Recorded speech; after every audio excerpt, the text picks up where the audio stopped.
speak for themselves. Ship ahoy, you lubbers!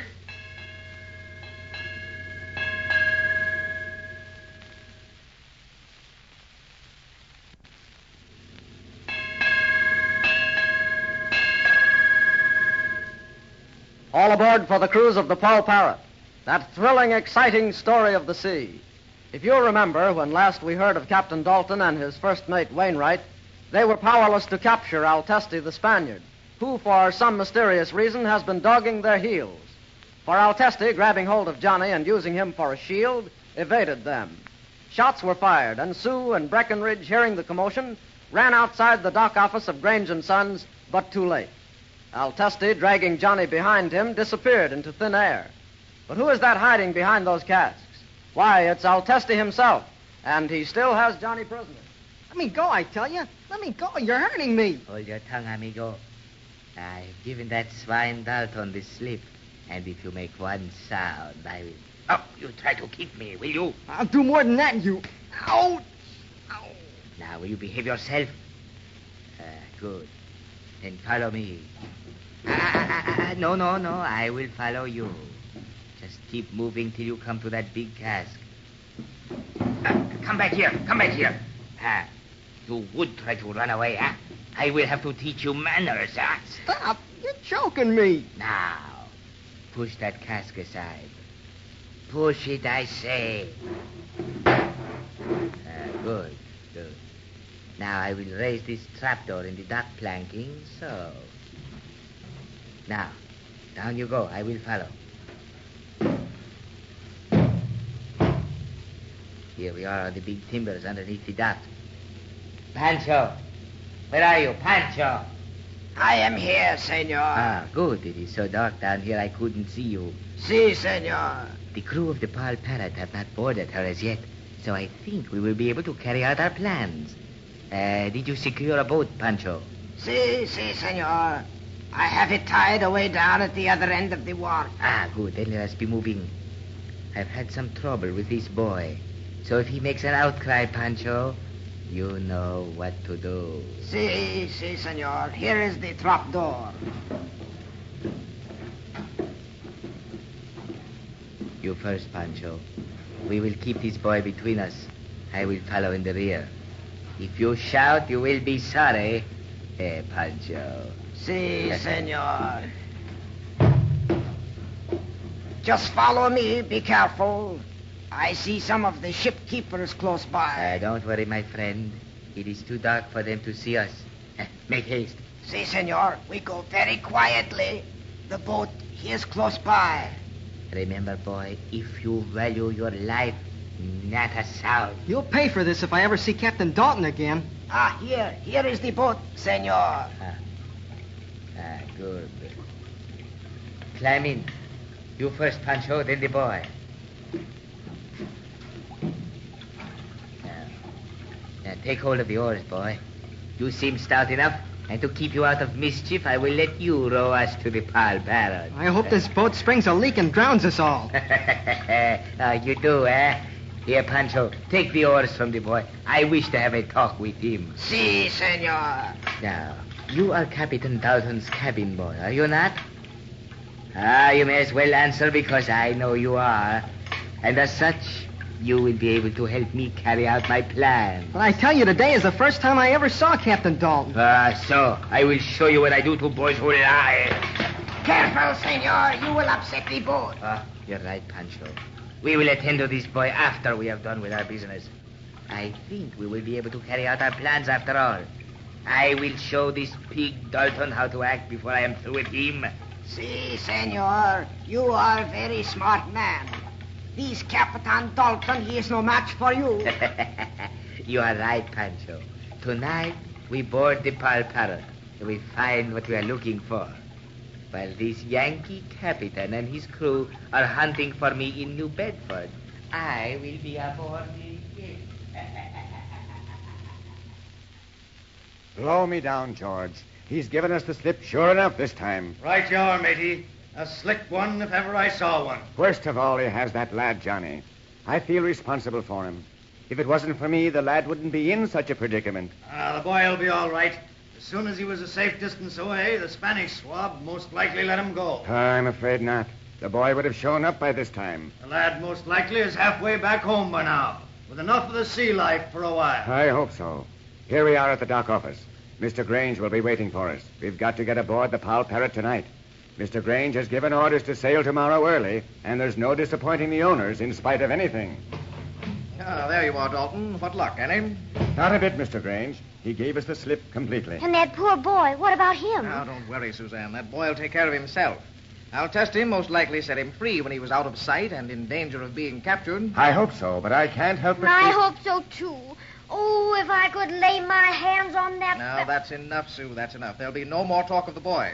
Besides, we have a lot to do to prepare before we get on board the Paul Parrot. But, Ezra, why can't I go with you on the boat? Now, Sue, we've argued about that many times before. You are not going with us, and that is final. Ezra Grange, just because you're my brother and much older, don't think you can bully me. I've made up my mind that I'm going to sea on a whaler. And if I don't go on the Paul Parrot, I'll go on another one. See if I don't. Well, she certainly is a headstrong youngster, that one. Unfortunately, yes, Mr. Wainwright. Takes after all the rest of the Granges. We're all that way. What we want, we get, eventually. Well, Mr. Grange, we're ready, if you are. No, I'm all set. Breckenridge is aboard as well as Dickon to see that all the crew is on. I wonder what that Spaniard was trying to do. I'll bet he's somewhere right now, plotting how to get back at us. Ease up on those oars, Pancho.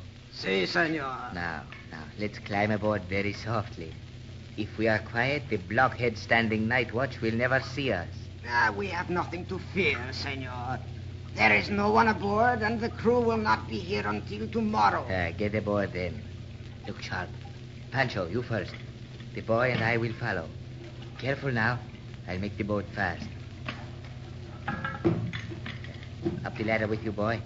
Remember to remain very quiet. I hope the whole crew is aboard when we get on deck. I'm sorry to disappoint you, my friend, but you will not get your hope.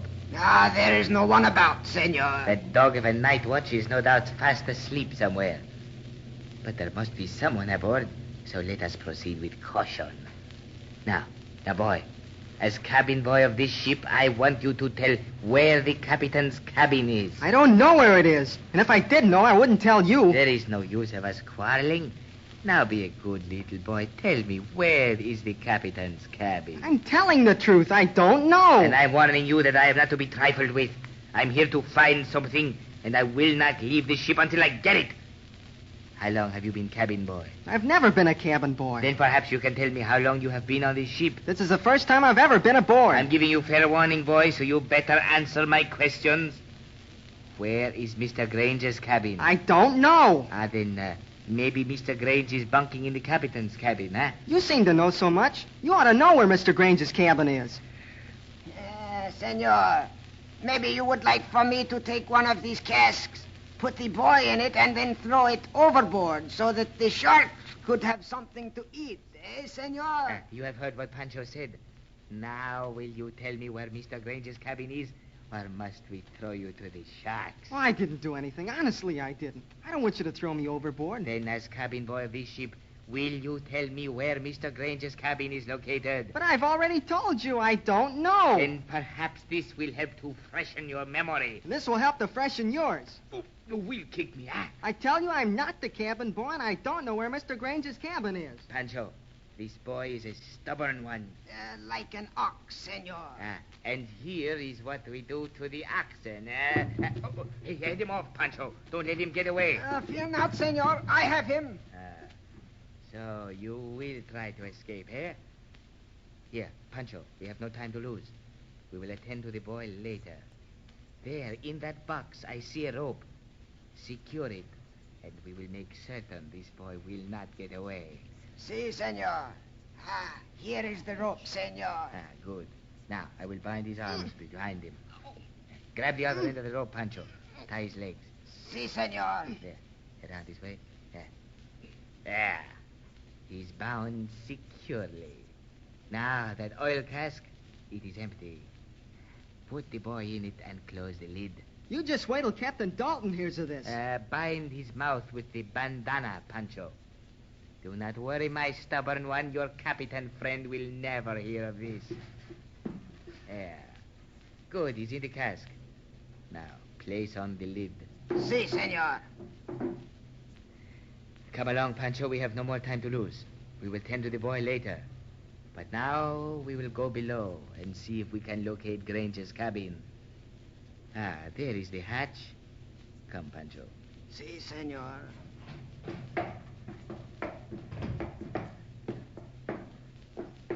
Ah, there is a door. I think I remember that. Ahoy! Who's there? Shiver me timbers! There's dirty work afoot!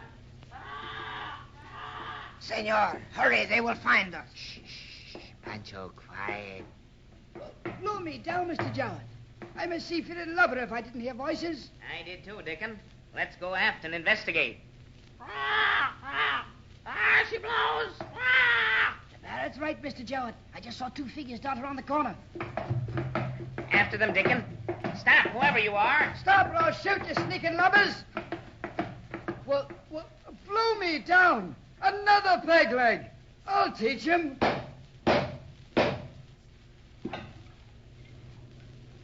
Well, thank goodness the mystery of the peg leg is cleared up. It wasn't Dickon after all that Johnny saw talking to Al Teste. It was Pancho. But then, after all, there are lots of peg-leg sailors. Will Dickon and Mr. Jowett capture Al Teste and Pancho, or will they escape once more in their boat? What can Al Teste be looking for? And what did he remember when he saw the cabin door? At least Johnny, although tied and gagged in the whale oil cask, is safe for the time being. Be sure to listen for the further adventures of the cruise of the Paul Parrot. Your Paul Parrot announcer is Dave.